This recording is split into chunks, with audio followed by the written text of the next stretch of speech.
Pedir que o nosso querido Pai nos dê um céu aberto nessa segunda palavra. Amado Deus, bendito Pai, nós rogamos no nome de Jesus, o Teu Filho, que o Teu Espírito possa ungir os nossos ouvidos, a nossa mente, para que a Tua palavra não se perca na ansiedade da nossa vida, ou qualquer outra perturbação que nos envolva, Senhor, ou alguma inquietação que esteja no nosso coração. Leva-nos aos pastos verdejantes, às águas tranquilas, para que possamos beber da Tua água, para que possamos nos alimentar de Ti, Senhor. Supremo Pastor das nossas almas, vem nos conduzir nesta hora, no grande e poderoso nome do Teu Filho, Jesus. Amém. Pois bem, meus amados, vamos retornar aqui a este capítulo 26 do livro de Êxodo, onde podemos ver sobre as tábuas do tabernáculo. Então nós vimos que são 48 tábuas de madeira de acácia. As acácias são madeiras retorcidas, resistentes, madeiras que não sofrem corrosão. E isto é importante, madeiras que têm resistência, porém madeiras difíceis de serem trabalhadas. Nós somos pessoas difíceis de serem trabalhadas. Nós somos pessoas retorcidas, mas graças a Deus que o nosso Senhor Jesus é o supremo carpinteiro, e Ele nos moldou, Ele nos cortou na medida certa. Você vai ver que as tábuas eram colocadas em posições verticais. Por quê? Porque todo o nosso chamamento, toda a nossa posição é celestial, é para o alto, é um chamado para o alto. Essas varas, essas tábuas eram transpassadas por 5 varas. E isso vai nos levar para o livro de Efésios, onde nós vemos que Cristo, Ele mesmo, concedeu uns para apóstolos, profetas, evangelistas, pastores e mestres. Com qual finalidade? Para o desempenho do serviço. Esta é a primeira finalidade. Para a edificação do corpo de Cristo, para a unidade da fé, para que todos nós possamos crescer de acordo com o cabeça, a plenitude de Cristo. Essa é a finalidade. Então, meus irmãos e irmãs, você vê aqui essas 5 varas, você vê os encaixes, tudo isso tem a ver com a edificação da igreja. Mesmo vendo de maneira panorâmica, superficial, mas se você atentar para esses detalhes, a conclusão que você vai chegar é a maneira como o Senhor está edificando a sua igreja. Ele edifica por meio dos ministérios. Ele nos coloca sobre essas bases de prata, sobre a obra da redenção de Cristo, porque a prata nos fala da obra da redenção de Cristo. Porém, o que eu quero lhes mostrar, de maneira mais singular, é sobre essas bases de prata e também essas tábuas. Então, haviam 20 tábuas de um lado, 20 tábuas do outro e 8 tábuas atrás. 6 e depois uma em cada canto. 48 tábuas. Quando você soma esses números, e os números aqui no tabernáculo, impressionante isso, irmãos. Escute bem. Se você quiser fazer uma matéria sobre tipologia bíblica, não há nada que se compare com o tabernáculo. Ali você vai encontrar medidas, você vai encontrar cores, você vai encontrar os materiais, você vai encontrar tudo falando da tipologia bíblica. E tudo, irmãos, tudo, exatamente, tudo tem um glorioso significado espiritual. Porém, aqui nós estamos nos restringindo apenas a ver a igreja nesse aspecto das tábuas e das bases, mas não sobre os materiais apenas, mas em um detalhe, a a quantidade, porque se você soma essas 96 bases com as 48 tábuas, qual é o número que você chega? 144. Esse número, ele só é explicado no livro de Apocalipse, em 3 lugares, capítulo 7, capítulo 14 e o capítulo 21. E nos 3 lugares, nas 3 porções, onde este número ocorre, ele vai nos falar apenas de um assunto, apenas, a igreja gloriosa. Deixe-me falar disso bem rapidamente, Vamos ver no capítulo 7 de Apocalipse.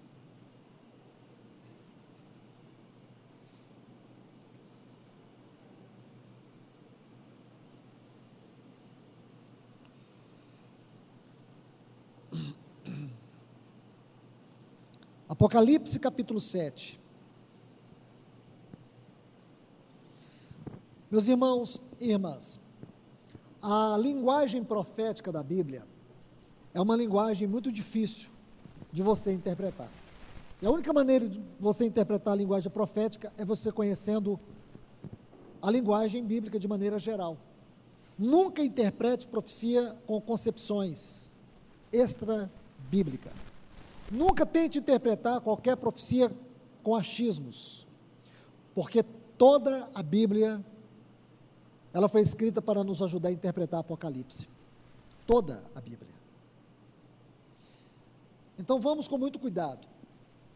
Existem algumas ferramentas de leitura, de interpretação, para você obter a revelação e a aplicação da palavra. E no livro de Apocalipse, isso é essencial.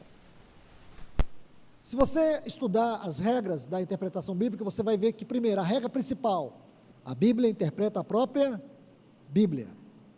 Segundo, enquanto for possível, você deve tomar todo o texto no seu sentido usual, ordinário, isto é, como ele está escrito, no sentido literal, enquanto for possível.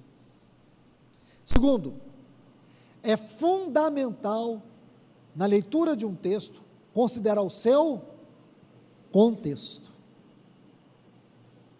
Terceiro, procure conhecer o objetivo e o desígnio do livro. O outro fundamento, é importante você fazer consulta de textos paralelos. Enfim, essas são regras simples para você entender a Bíblia. E no livro de Apocalipse, essas regras, a todo tempo, a todo momento, elas precisam ser usadas, devemos atentar para elas. Então, capítulo 7, como eu disse, a leitura profética é uma leitura que requer de nós o extremo cuidado, muito cuidado. Olha o capítulo 7. Depois disso, vi 4 anjos de pé sobre os 4 ângulos da terra, que retinham os 4 ventos da terra, para que não soprasse vento algum sobre a terra. Isso aqui é um ambiente de juízo. Nem sobre o mar, nem sobre as árvores alguma. Também vi outro anjo que subia. Eu não sei como está na sua Bíblia. Na minha está assim: onde sai o sol, ou terra do sol nascente. Ok? Mas todas as 2 versões estão erradas, em conformidade com o texto original. Se você ler o texto original aqui, está assim. Deixe-me ver o texto. Também vi outro anjo que subia de Anatole. Anatole é de Anatólia. Anatólia é a Turquia. Tá certo? Turquia.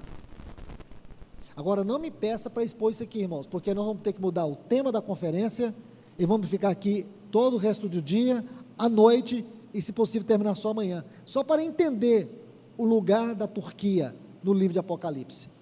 Aí nós vamos ter que começar lá em Gênesis, porque, irmãos, essa região da Turquia é significativa, para a gente entender os tempos finais, só isso que eu quero dizer para vocês, ok? Então, a região da Turquia, e você vai ver que os grandes acontecimentos bíblicos se deram na Turquia, tá certo? Na Turquia. Boa parte do Novo Testamento tem a ver com a Turquia. Mas vamos parar por aqui.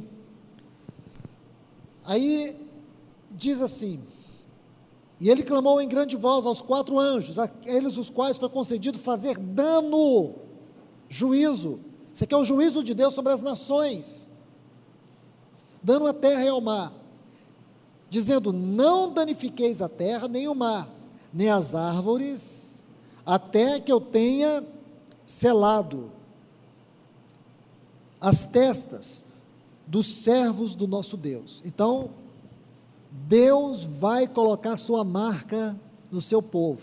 Diz: não danifiqueis. Vou tentar colocar isso em linguagem simples, sobre tudo que já pude ler sobre isso, baseado nos textos do Velho Testamento. Tem uma palavra, se você que tem uma concordância, fácil de usar, pegue a frase, dia do Senhor. Dia do Senhor. Você vai encontrar pelo menos 18 menções desta frase, dia do Senhor. No Novo Testamento você vai encontrar uma vez em Atos 2, uma vez em primeira Epístola aos Tessalonicenses e uma vez na segunda Epístola aos Tessalonicenses. 18 ocorrências, dia do Senhor. E você vai fazer um contraste com uma outra frase, dia de Cristo. Coloque aqui, dia do Senhor, dia de Cristo, porque as duas fazem paralelos.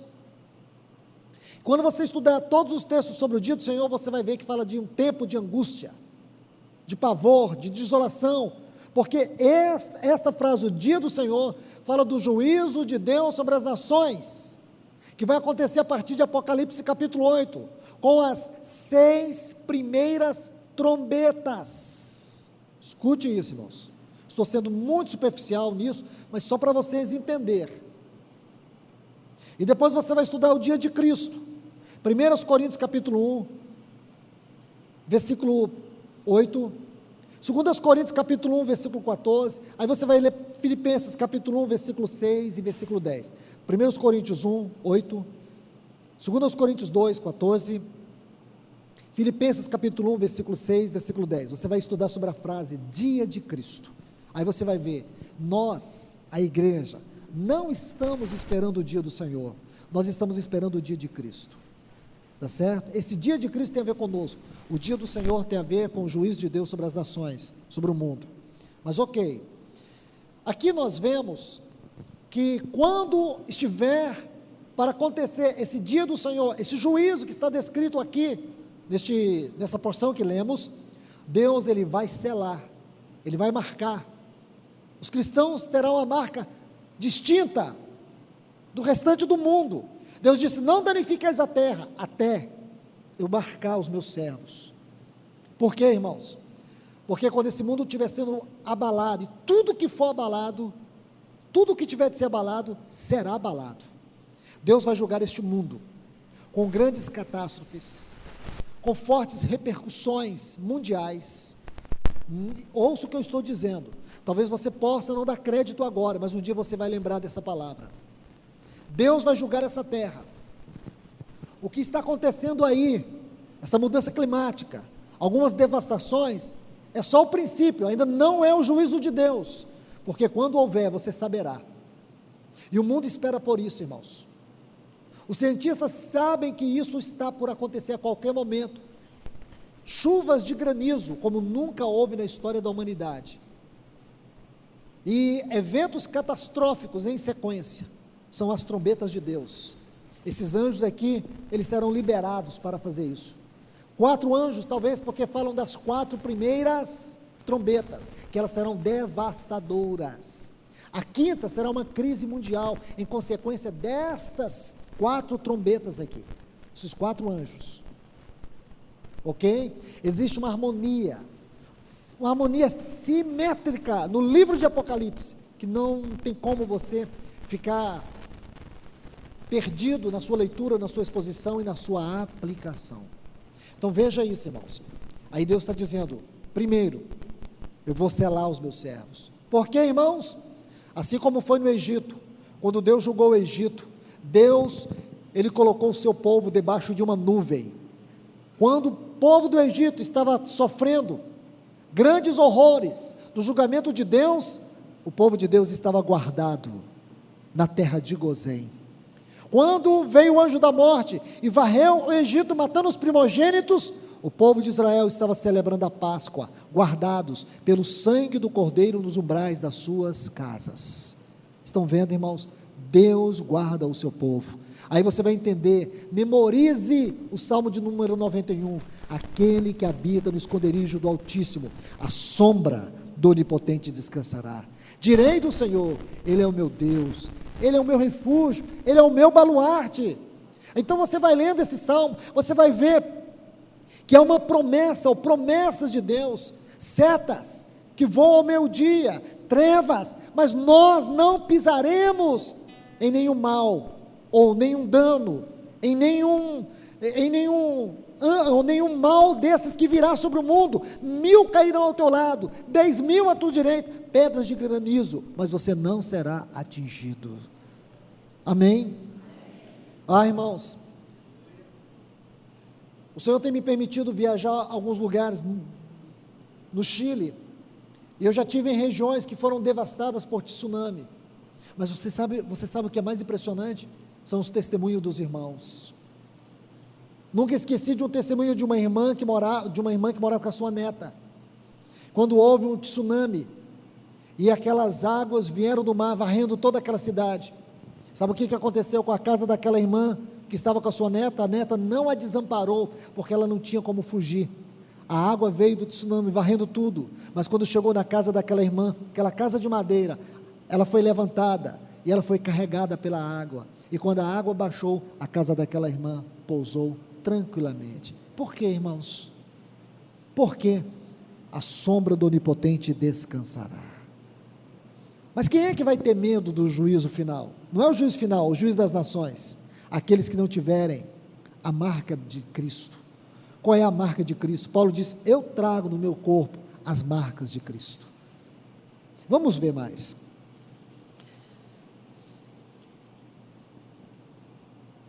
Versículo 4, ouvi o número dos selados, 144.000, de todas as tribos dos filhos de Israel. Então só até aqui, porque aí, algumas pessoas que gostam de aventura, algumas pessoas desavisadas, aí diz, está vendo, irmão? De todas as tribos de Israel, não é da igreja, ok. Se é assim que a gente lê a Bíblia, tudo ok, mas não é. Para a gente chegar a uma conclusão dessa, irmãos, nós precisamos de muitos textos.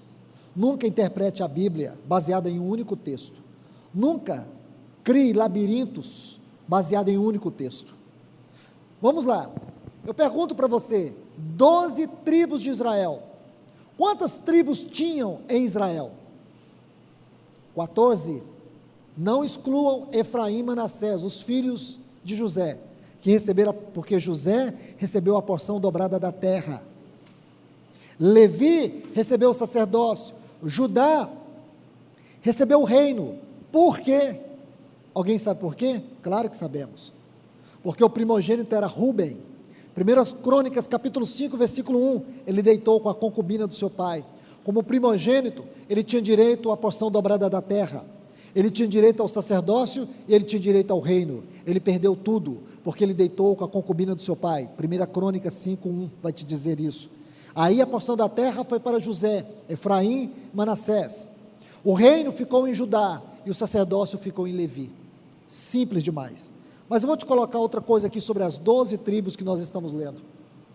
Lembre-se, quando Roboão, filho de Salomão, começou a reinar, o que aconteceu ali? O reino de Israel dividiu. 2 tribos foram para um lado, Benjamim e Judá, constituíram o reino do sul, e as demais tribos foram para o lado norte, conhecidos como o reino do norte, capital Samaria, Judá, capital em Jerusalém. Houveram 19 reis no reino do norte, e eles foram levados para o cativeiro da Assíria, e nunca mais voltaram.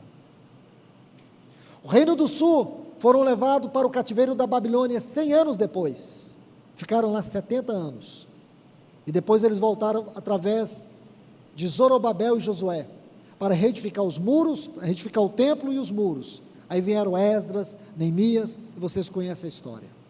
Então nós não podemos afirmar aqui que essas 12 tribos são literais, porque se você afirmar, você de cara vai incorrer numa heresia. E vou dizer mais, você não encontra nenhum texto em Apocalipse, nem fora de Apocalipse, que vai sustentar isso.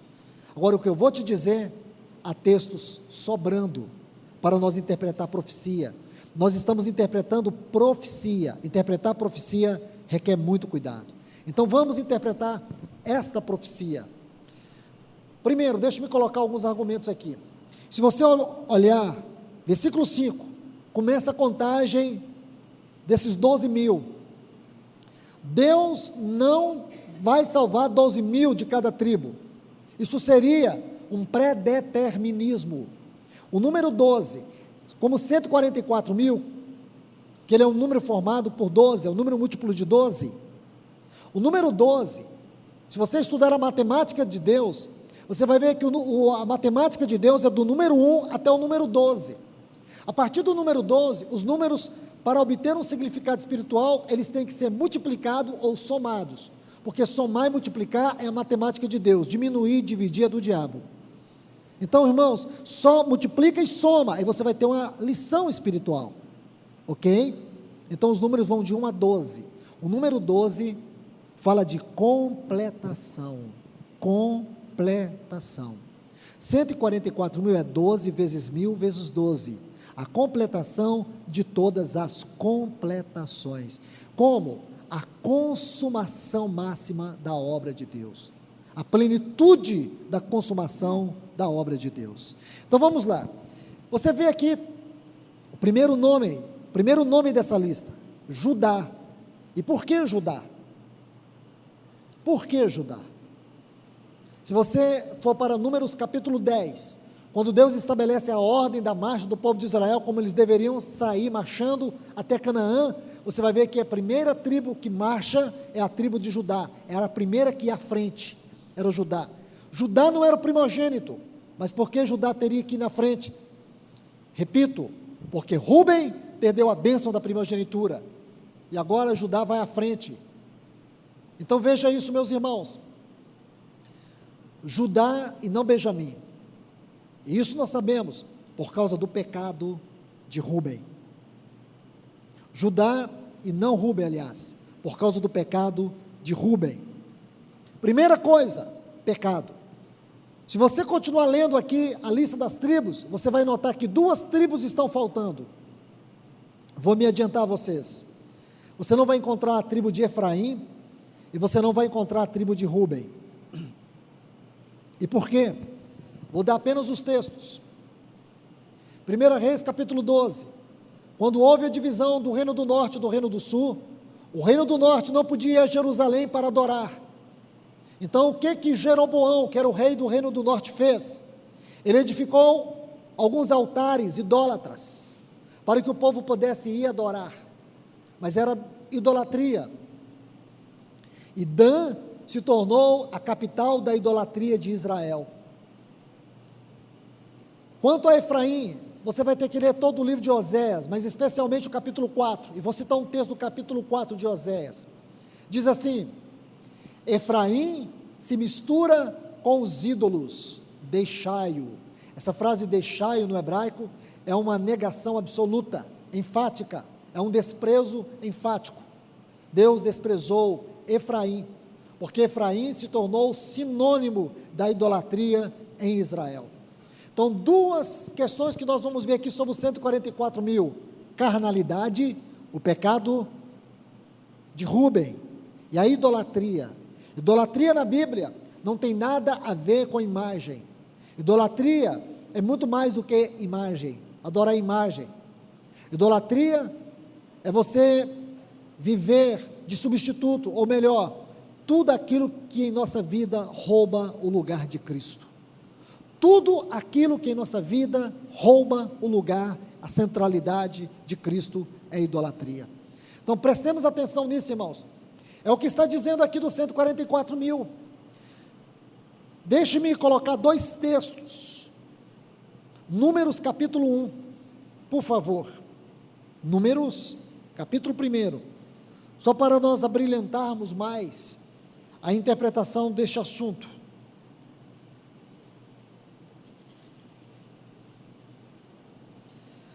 Versículo 2, Números capítulo 1, versículo 2.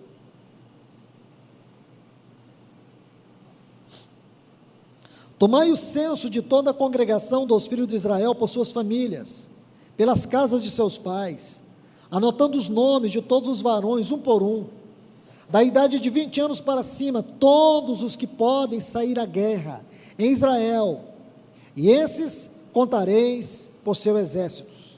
Isso aqui, irmãos, foi lá no Monte Sinai, depois de 3 anos de caminhada. Deus mandou contar somente os que estavam aptos para a guerra. Vou repetir, somente aqueles que estavam aptos para a guerra deveriam ser contados, os demais não eram contados. Vamos precisar disso daqui a pouco. Por favor, vamos avançar nossa leitura aqui, ainda no livro de Números, capítulo 26, versículo 2, agora eles estão, aquela velha geração que saiu do Egito, morreram, agora a nova geração foi levantada, aí Deus vai dizer novamente para Moisés, toma e soma toda a congregação dos filhos de Israel, da idade de 20 anos para cima, segundo a casa de seus pais, todo aquele que em Israel estiver apto para a guerra. Estão vendo aí? Por que eu estou usando essas duas passagens? Para colocar um princípio muito importante para você entender o que significa 144 mil. Escreve aí, o número 144 mil é um número profeticamente representativo. Você vê que em Israel, todos aqueles que estavam aptos para a guerra, eles eram contados. Então, o que, espiritualmente falando, significa o número 144 mil? Significa os ruios. Eu estou usando uma palavra no grego, mas eu vou explicar ela agora. Essa palavra ruios fala de filhos maduros. Então, você vai ver o seguinte, Apocalipse capítulo 2 e 3, nós temos as 7 cartas às igrejas da Ásia. Você vai ver uma palavra geral a toda a igreja, depois você vai ver uma palavra específica aos vencedores. Quem são os vencedores? São esses ruios, os filhos maduros. Eles são aquilo que nós podemos chamar igreja gloriosa. Temos nossos irmãos de maneira geral, mas nós temos os ruios, os filhos maduros. Nós temos uma igreja madura, que aqui é representada por esse número 144 mil. Ora, meus irmãos, nós temos que concordar sim, que há sim uma igreja de maneira geral. Nós não podemos ser tão exclusivistas assim, olhar para os nossos irmãos que estão nessas variadas denominações e dizer, não são nossos irmãos. É sim, queira você ou não, eles são os nossos irmãos. Agora, quem são os ruiós? Os que estão na posição correta, da identidade correta. Esses são representados espiritualmente por esse número 144 mil. Esses são aqueles que estão sendo contados. Contados. É com estes. Deus nunca ficou sem o seu testemunho. Então é com estes que Ele vai contar nessa reta final. Porque serão esses 144 mil, como aqueles pequenos, ou aquele pequeno grupo, aquele pequeno remanescente, que você vai encontrar nos primeiros capítulos do Evangelho de Mateus, do Evangelho de Lucas, aquele número pequeno de remanescente, que estava ali aguardando a vinda do Senhor, preparando o caminho do Senhor, como Ana, Isabel, José, Maria, Zacarias, aqueles pastores que vieram do Oriente. Imagine isso, irmãos, um pequeno grupo de remanescente, eles prepararam o caminho para a vinda do Senhor.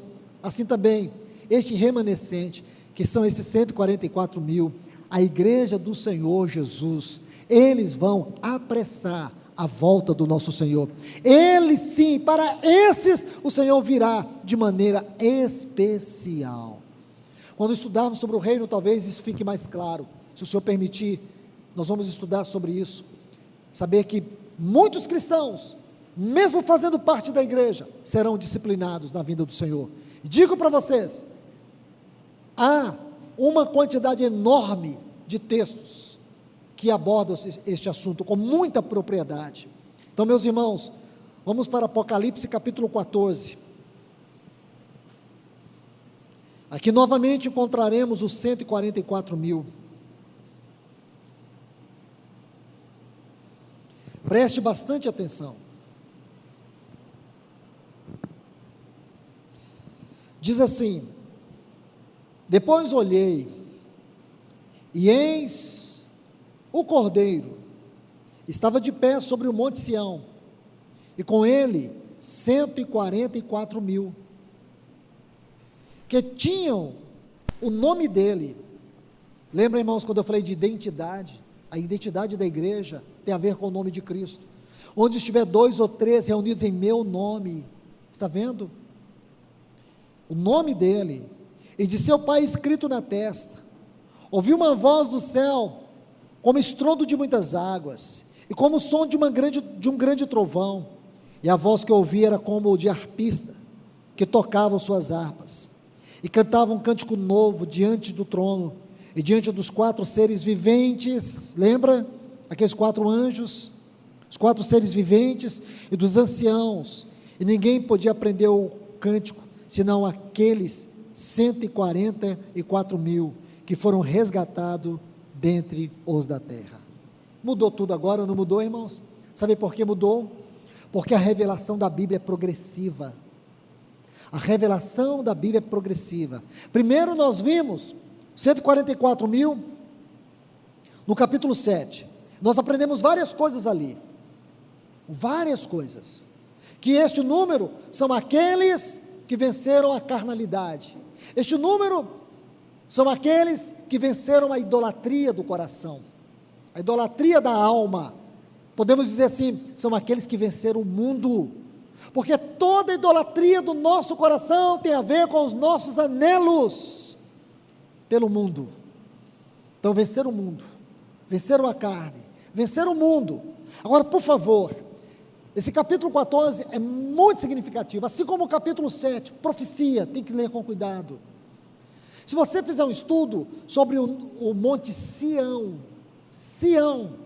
chamada Fortaleza de Jerusalém, Sião na Bíblia é uma figura dos remanescentes.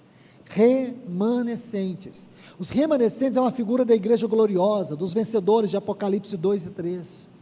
Então escute bem, Sião é uma figura da igreja gloriosa, é uma tipologia da igreja gloriosa. Observe, diz que ele olhou, eis o Cordeiro, estava em pé, sobre o monte Sião, porque Sião, irmãos, revela o coração de Deus. Sião revela o coração de Deus, o propósito de Deus na terra, tem a ver com Sião. Aí diz assim, e com ele os 144 mil, olha a ligação que tem, Cordeiro, Sião e os 144 mil, porque está apontando para isso. Existem outras características desses 144 mil neste capítulo 14 que nós não vamos ler, devido ao tempo, mas isso aqui já basta para nós. Então você percebe, irmãos, como a visão é progressiva.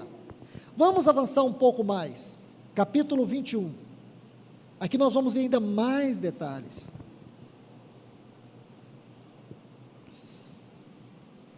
Capítulo 21 de Apocalipse, a partir do versículo 14.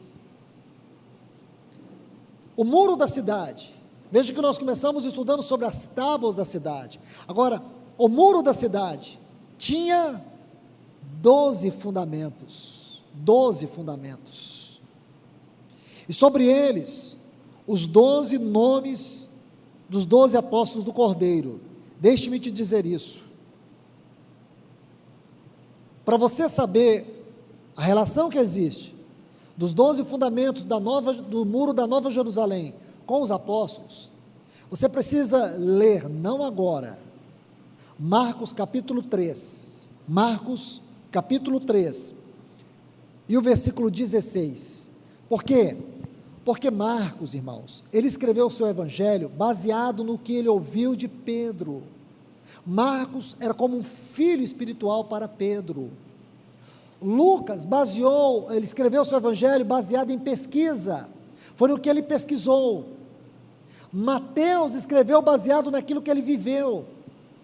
Porém, quando você vai ver o evangelho de Marcos, tem uma forte conotação ou referência à pessoa de Pedro. Então você vai pegar ali, escute bem, você vai pegar a lista dos 12 apóstolos, então vai começar com Pedro, e depois você vai fazer um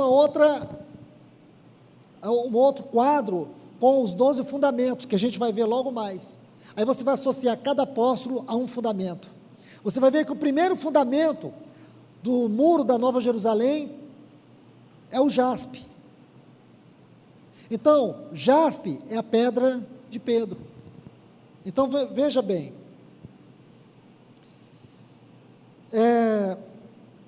vamos seguir a leitura. Versículo 16, versículo 15. Aquele que falava comigo tinha uma vara para medir o muro, para medir a cidade, suas portas e o seu muro. Então tudo tinha que ser de acordo com a simetria, com a medida desta vara. Veja bem, tudo tinha que ser de acordo com a medida dessa vara.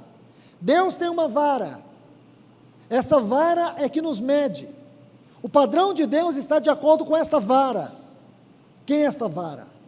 Cristo é a vara, Ele é o varão medida, Ele é o varão no qual Deus vai medir toda a sua igreja. Tudo tem que ser de acordo com a simetria do caráter, da pessoa e da obra de Cristo.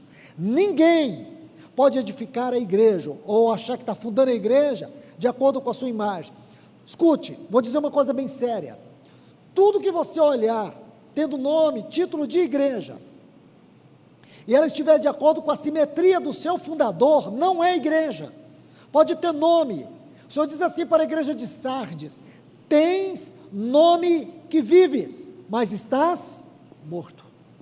Ele diz isso para a igreja de Sardes, em Apocalipse capítulo 3. Ter nome de igreja e não ter realidade de igreja é abominação. Sabe como isso é chamado em Apocalipse? Babilônia. Babilônia. Daqui a pouco eu toco mais um pouco sobre isso. Então veja, irmãos, Deus tem um padrão, Deus tem uma medida para a igreja. Ele disse: eu edificarei. Tem que ser de acordo com o elemento vivo da sua vida, tem que ser de acordo com as suas medidas, tem que ser de acordo com o seu padrão. Nós não podemos, vou colocar isso com muito cuidado, não podemos deixar as nossas impressões na igreja do Senhor. É as impressões de Cristo que tem que estar nela. E a gente é tentado, irmãos. Eu também sirvo numa igreja local, e há centenas de igrejas espalhadas por todo esse Brasil, América do Sul, África, Cuba, onde o Senhor me permitiu servir, mas um princípio esmaga o nosso coração: não fizemos nada para nós. Nós não temos biografia, irmãos. Eu não preciso de biografia, eu não preciso de título. João diz assim: eu sou uma voz, sou uma voz. Eu ouço muitas pessoas dizer: irmão, aquela mensagem que você pregou foi uma bênção na minha vida. Não tenho nada a ver com isso, irmãos. Não vendo mensagem, não vendo livro, não cobro para servir o Senhor. Nós somos uma oferta ao Senhor e uma voz do Senhor, só isso. O que ficou no passado, está no passado. O que foi de bênção, amém. O que não for, será julgado por esta vara. Ele vai julgar tudo, tudo que nós fizermos, Ele vai julgar. Não pense você que alguma coisa que saiu fora dessa vara, Ele vai deixar passar no seu tribunal. Ele vai julgar nossas obras. Deus tem uma vara, e aqui está ela, para medir a edificação da casa de Deus. Isso tem que estremecer o nosso coração.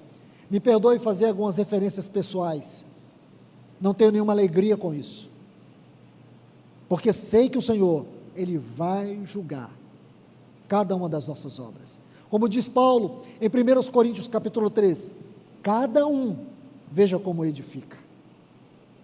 Então João Batista disse, eu sou uma voz, irmãos, nós somos apenas uma voz, só isso, nada mais. Então veja, versículo 16, a cidade é quadrangular, seu comprimento é igual, sua largura, e ele mediu a cidade com vara. Toda vez que eu vejo, irmão, essa vara aqui, eu sinto um calafrio dentro de mim, eu estou sendo sincero com vocês. Ele mediu a cidade, ela tem que ser igual, ela tem que ter uma simetria perfeita. Irmãos, aqui não é uma cidade onde nós vamos morar, daqui um pouco você vai ver que essa cidade é a igreja. Então o que ele vai estar medindo aqui? Ele vai estar medindo tudo aquilo que foi edificado, e o Senhor está usando nossas vidas, os irmãos do serviço, do ministério, o Senhor está usando nossas vidas nessa edificação, é Ele, o Senhor Jesus, Ele disse, eu edificarei a minha igreja, Ele concedeu uns para apóstolos, profetas, evangelistas, pastores e mestres. Então aquele que disse, eu edificarei, foi aquele que deu homens como dádivas para essa edificação. Cada um veja como edifica, porque um dia vai vir essa vara, irmãos, e tudo aquilo que não estiver na medida dessa vara, será perda para nós. Irmãos, que nós tenhamos a ousadia de nos humilhar aos pés do Senhor, e dizer para o Espírito Santo, não deixe eu colocar as minhas mãos na sagrada edificação da casa do Senhor, não deixe que eu macule as vestes da noiva com as minhas mãos sujas. Então vamos lá, irmãos,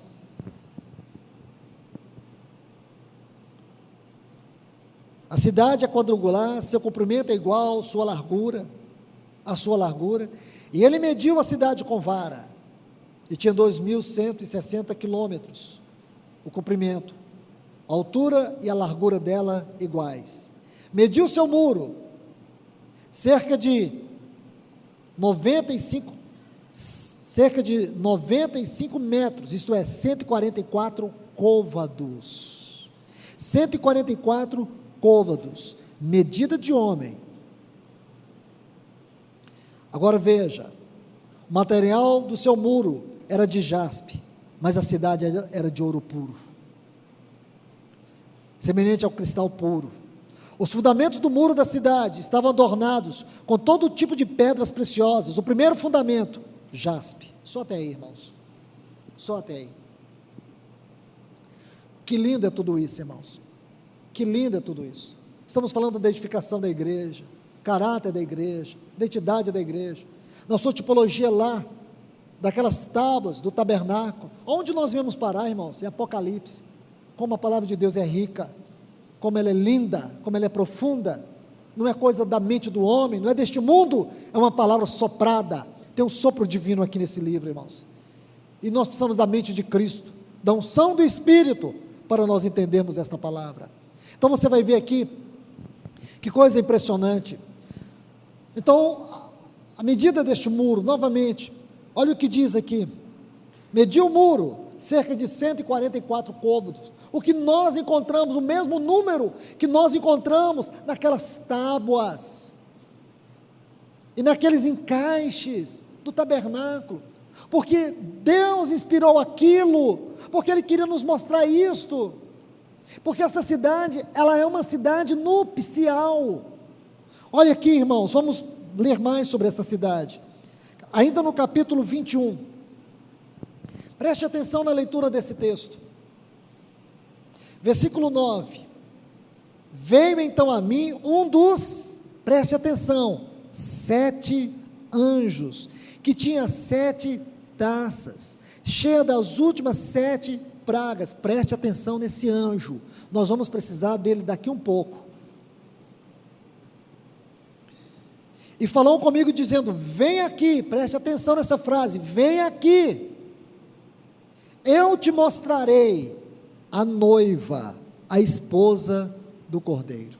Está vendo? Este anjo, muito especial esse anjo, nós vamos precisar dele, vem aqui, eu te mostrarei a noiva, a esposa do Cordeiro. E em espírito, levou-me até um monte grande e alto, e me mostrou a grande cidade santa de Jerusalém, que descia do céu da parte de Deus, a qual tem a glória de Deus, e o seu fulgor é semelhante a uma pedra preciosíssima, como a pedra de jaspe, claro como cristal. Irmãos, me permitam falar um pouquinho sobre isso, irmãos, porque nós temos que entender que o trabalho da cruz é a edificação da casa de Deus. Então, se você pega essa pedra de jaspe, você vai configurar com Marcos 3,16, você vai ver que o primeiro nome na lista dos apóstolos é Pedro, e a pedra de jaspe é a pedra de Pedro. Mas existem algumas curiosidades que eu tenho que te falar. Primeiro, irmãos, que o jaspe não é cristalino. Se você colocar o jaspe na luz do sol, a luz do sol não penetra nele. Alguma coisa está errada aqui. Para isso, irmãos, como foi que eu pude chegar à conclusão dessa pedra? Quando eu fui ler as inúmeras versões da Bíblia, versões em alemão, francês, holandês, inglês, aí eu pude ver que algumas versões, as mais antigas, a palavra aqui não é jaspe, é diamante, porque esta é uma pedra cristalina, o jaspe não é cristalino, ok? Então, quando você vai estudar, e você sabe sim, irmãos, foram mais de 40 versões até chegar nessa Bíblia, e pode ser que alguma coisa tenha se perdido, não a sua inspiração, não a sua revelação, e nem a sua aplicação, nada disso se perdeu na palavra de Deus, e glórias a Deus, que nós podemos pesquisar em muitas ferramentas, até você chegar ao fim do poço, dizer, achei, eu encontrei, aí você vai ver, que realmente a palavra aqui é diamante, e o curioso, que o diamante, irmãos, tem a ver com Pedro. Por quê? Porque você sabe que a composição química do diamante é o carvão, quem é que dá valor em carvão? Só quando a gente quer churrasco, mas se você pegar um saco de carvão, você vai comprar o quê? Carvão, se a gente olhar assim, a gente só dá valor por causa do churrasco, porque se a gente é vegetariano, carvão não serve para nada, ou quase para nada. Então, carvão, você pega aquela cinza do carvão, para que serve aquilo, irmão? Você vai fazer esterco? A gente não dá muita importância para isso, mas se você pegar um carvão, descer até as profundezas da terra, onde a temperatura ultrapassa 5.000 graus Celsius, a atmosfera ultrapassa 100, aí ali, irmãos, nessa atmosfera, nesse calor, o carvão, ele vai se transformar em um diamante. É simples fazer diamante, não é, irmãos? Simples demais. Quem entende de química aqui sabe o que eu estou falando, simples demais, porque o mesmo elemento químico do carvão é o mesmo elemento químico do diamante. Pedro era um carvão, um torrão esmiuçável, aquele discípulo problema, aquele discípulo, irmãos, que se adiantava aos outros, falastrão, hipócrita. Ele disse para Jesus, contigo eu vou até o fim, eu morro por ti, darei minha própria vida. Ele não subsistiu a uma garota que o expôs diante de todas as pessoas, chamando ele de Nazareno. Jesus estava lá, irmãos, ele olhava para Jesus com aquela coroa, com seu rosto todo inchado, ele entrou em pavor. Você pensa, irmãos, quando o Malco vem, você pensa que Pedro estava tentando salvar Jesus, ele estava tentando salvar a sua vida. Ele pegou a espada de Malco e cortou a orelha de Malco. O Senhor disse, eu não preciso disso, Pedro. Ele é um destramelhado, desequilibrado, ele estava em pavor, porque logo a seguir, ele negou o Senhor diante de uma escrava. Então, quando eu junto as duas cenas, fico me perguntando, mas ele não estava tentando salvar o Senhor? E por que agora ele não chega diante de todos? Este é o meu mestre, e eu sou o seu seguidor. Ele teve força diante de mal, que se acovardou diante de uma serva? Não, irmãos, era a mesma pessoa mesmo. Esse era Pedro. Ele negou o Senhor. Ele não foi capaz de seguir o Senhor. Mas o Senhor nunca desistiu dele. Aquele torrão esmiuçável. João 1,44, lembra? André levou Simão a Jesus. Aí diz assim, o versículo 44, tendo Jesus olhado para Pedro, ou olhando para Pedro, a palavra ali é oída. Essa palavra é muito importante, irmãos, porque é um olhar penetrante. Jesus colocou os olhos dele, como se Pedro nunca mais tivesse perdido de vista o olhar do Senhor sobre ele. Aquilo marcou Pedro. E agora lá naquele braseiro, se você ler Lucas 22, a parte final, quando Pedro estava negando o Senhor, a Bíblia diz que ele chegava a espraguejar, dizendo que não conhecia o Senhor. Tinha um braseiro ali. Aí diz assim, da última vez que Pedro negou o Senhor, ele viu que Jesus estava olhando para ele, o mesmo olhar. A face estava esmagada, mas o mesmo olhar. O Senhor Jesus estava olhando para ele. Lucas registra isso. Sabe o que esses dois acontecimentos, essas duas cenas nos diz? Que Jesus nunca tirou os olhos de Pedro. Pedro negou, Pedro não tinha condições de segui-lo até o fim. Agora era a hora de Jesus pegar nas mãos de Pedro. E ele já tinha feito isso, irmãos. Ele disse assim para os discípulos: Satanás, escute bem, Satanás vos requereu peneirar como um trigo.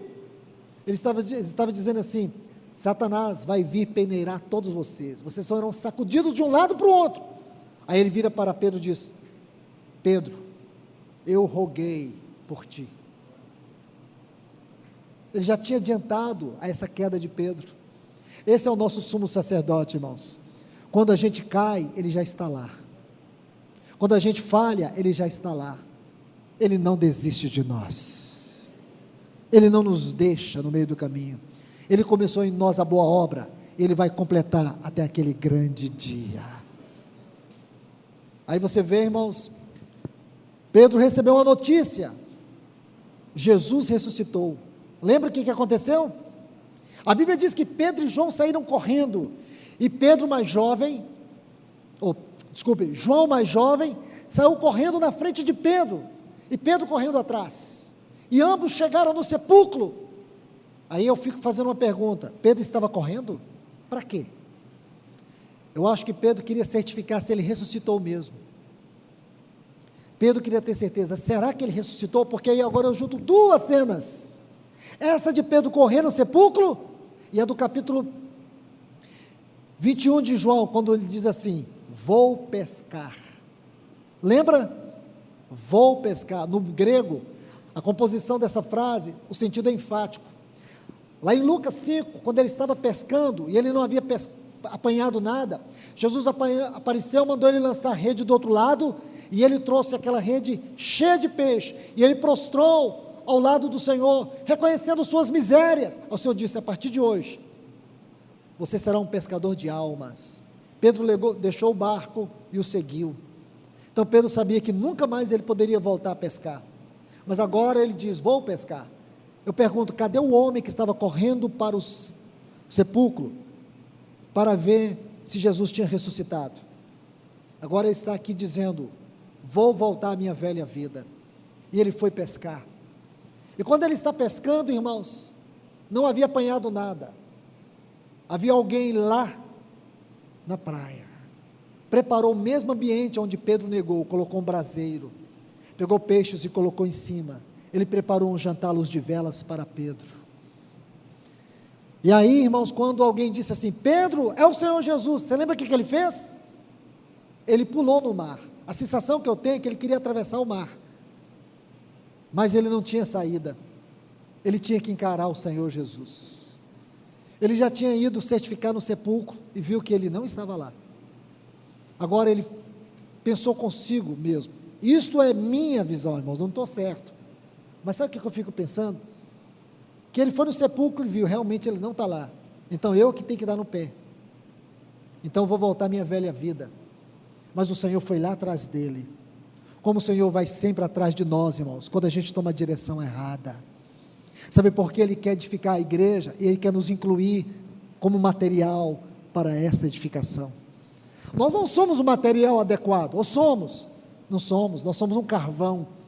Mas o que Ele está fazendo? Através da luta, das tribulações, Ele coloca um espinho na carne de cada um de nós, irmãos. Um mensageiro de Satanás que nos esbofeteia, que nos quebranta, que nos leva ao pó, mas a graça dele está sobre nós. Aí nós vamos experimentando o poder na fraqueza, de um Deus onipotente, que não desiste de nós, e que nos toma para formar uma linda pedra preciosa, para se tornar um dia a sua gloriosa habitação celestial. É isso que Ele está fazendo. Ele pegou Pedro, aquela pedra bruta, e o que Ele está fazendo? Moldando ele. Aí Ele chama Pedro e diz: Pedro, tu me amas? Ele pergunta 3 vezes. Pedro responde assim: Senhor. Ele pergunta: Pedro, tu tens ágape por mim? Pedro responde: não, Senhor, eu tenho filha por ti. Pedro, o Senhor Jesus pergunta: Pedro, tu tens ágape por mim? Ele sempre responde: eu tenho filha, tu és um amigo, eu tenho amor por ti, mas não tenho ágape. Porque a ágape, irmãos, é a definição mais elevada da palavra amor. Naquele dia Pedro estava sendo sincero, ele estava dizendo: Senhor, eu não consigo te amar assim. E nós também não, irmãos. Por mais que você grite que você ama o Senhor, o seu amor por Ele nunca se compara ao amor que Ele tem por você. Por isso Paulo diz: o amor de Cristo nos constrange. O amor de Cristo nos constrange. Sabe por que nós o amamos? Porque Ele nos amou primeiro. Porque se Ele não tivesse nos amado, nós jamais o amaríamos. O amor dele nos constrange. Sabe o que significa essa palavra constrange? Não nos dá outra alternativa. Aí você vai ver Paulo dizer em Romanos 8: nada nos separará do amor de Cristo. A gente pensa assim: nada nesse mundo. Casa não me separa do meu amor por Cristo. Trabalho não me separa do amor. Você está lendo a Bíblia errada. Não é assim. Nada nos separa do amor de Cristo, é do amor que Ele tem por nós. Nada impede Ele de nos amar. Lembra, lá em João, quando ele diz assim: e tendo amado os seus, os amou até o fim. O amor do Senhor não cessa por nós. O amor do Senhor por nós é como um rio transbordante, que nunca seca. É esse rio de amor que Ele tem por você. E por quê, irmãos?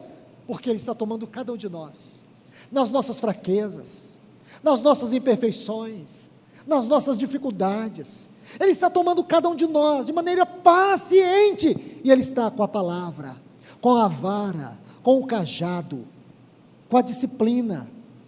Ele está nos conduzindo para que nós sejamos uma pedra preciosa para a edificação desta linda cidade que é o santuário da sua habitação.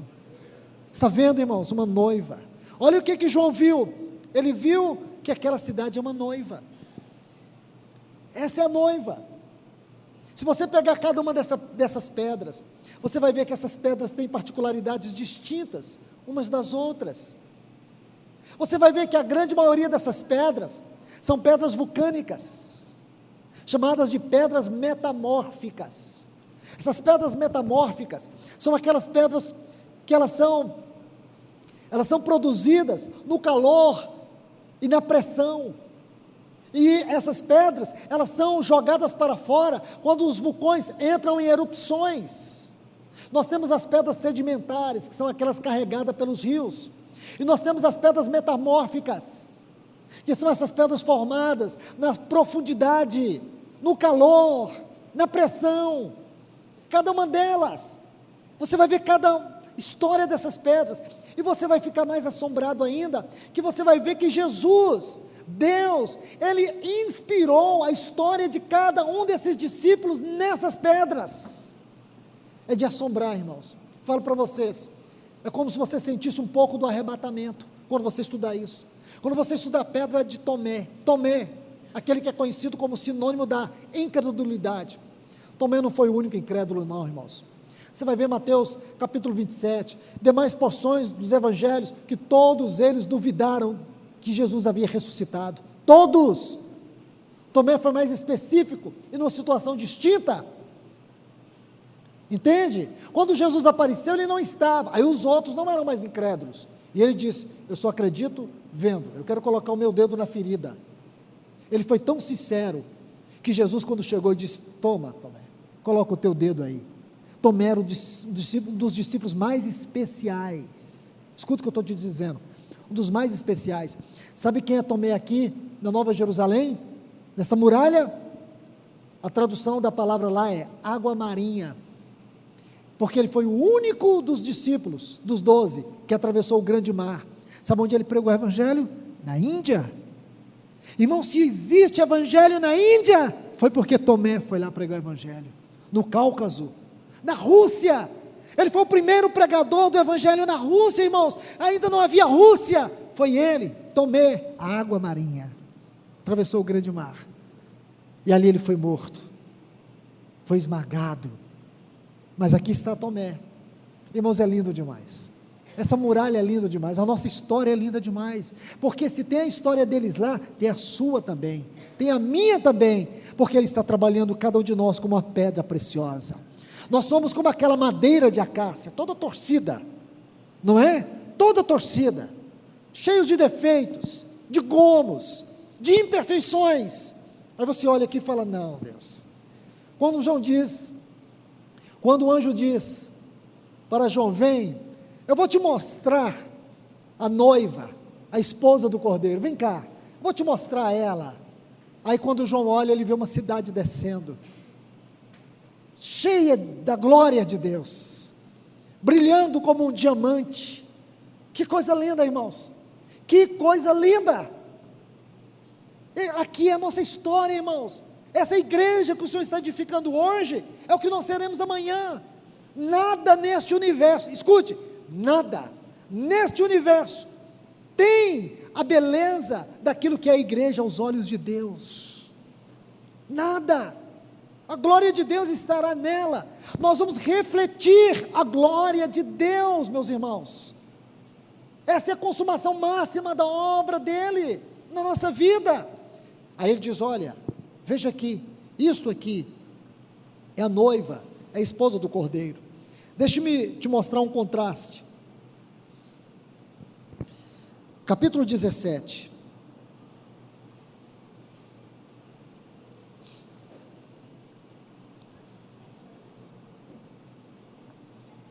E aqui nós vamos terminar, eu prometo para vocês. Eu pedi para vocês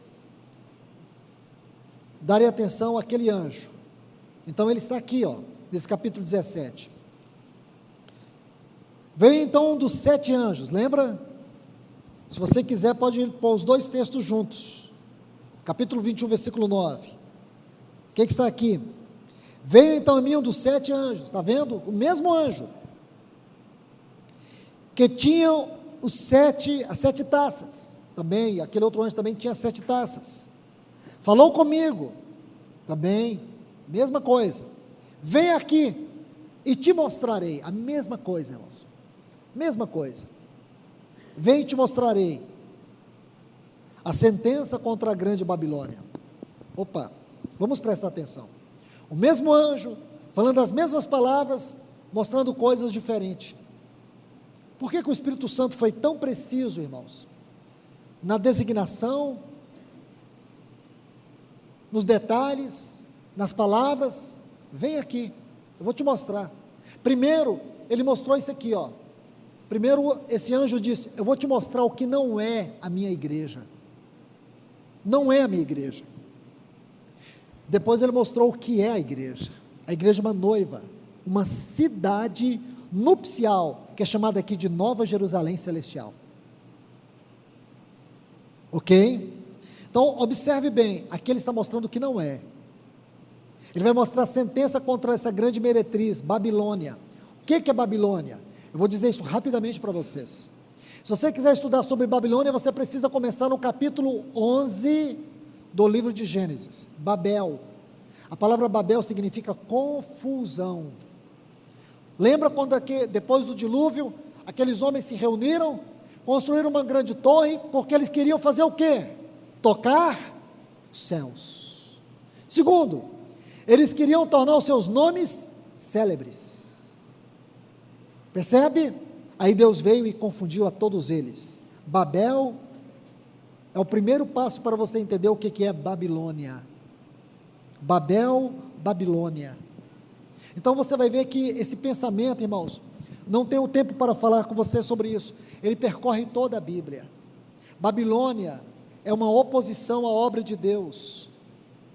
Quando o povo de Deus, a nação de Judá, se rebelou contra Deus, Deus os julgou, levando eles para onde?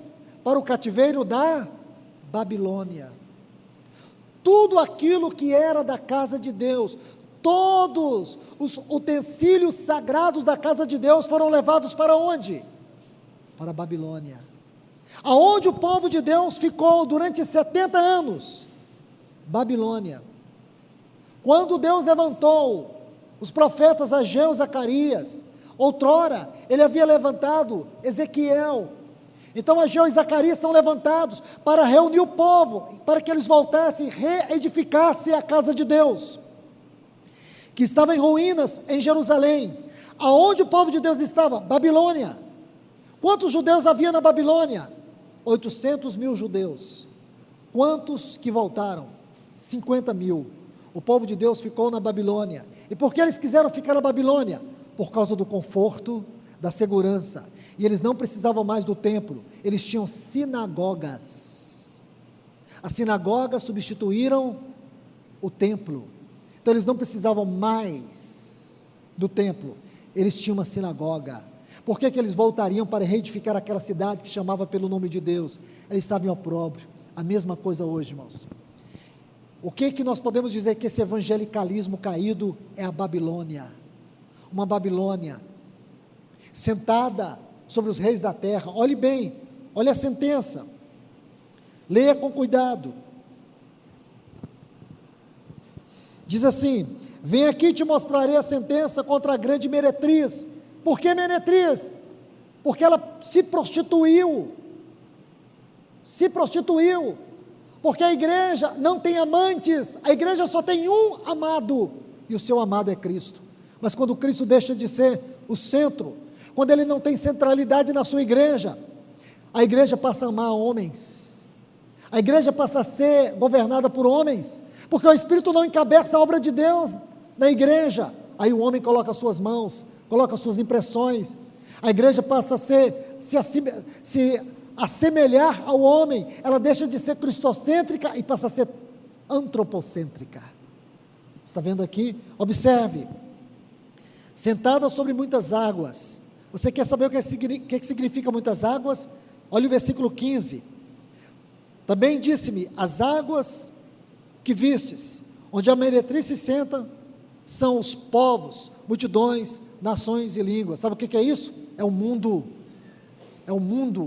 uma igreja que está sentada sobre o mundo, uma igreja de multidões, percebe?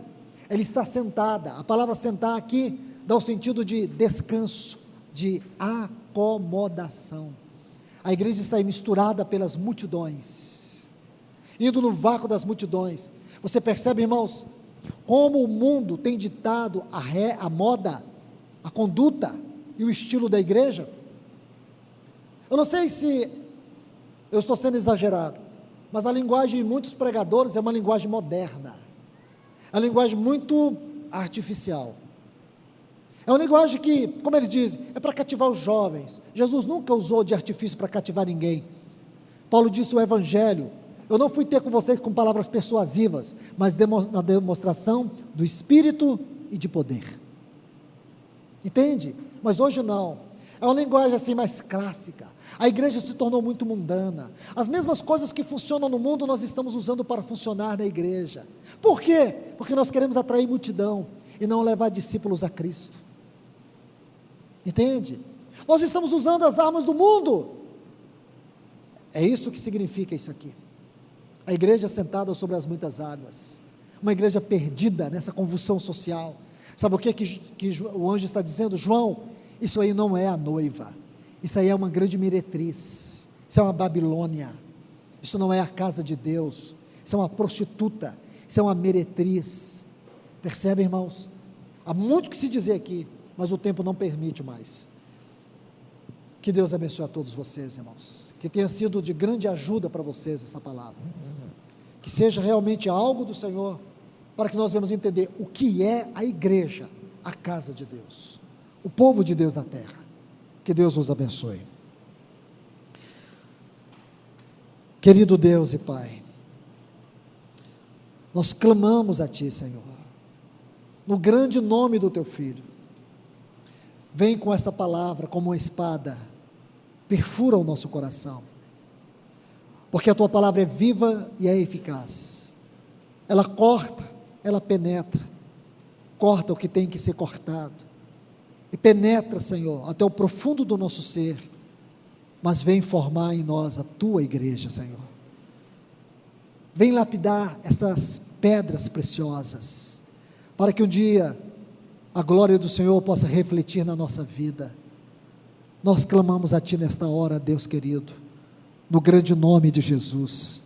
Abençoe o Teu povo com a Tua palavra, em nome de Jesus, amém.